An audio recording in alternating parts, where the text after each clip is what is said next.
Hello guys, ayun guys, oh, tapos na ang aming hugasin.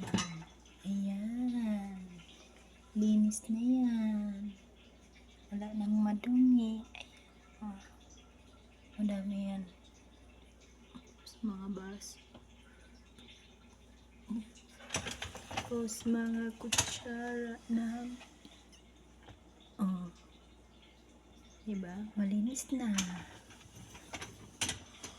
Oh, pag itong plato ginagamit nila, nilalagay namin yan dito. Tsaka pa ito rin. Tsaka yung mga kutsara na gold, nilalagay namin dito sa automatic dishwasher.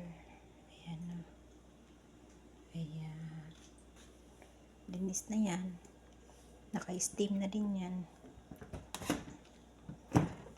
Ayan. Ganda ng design, di ba? Bye guys!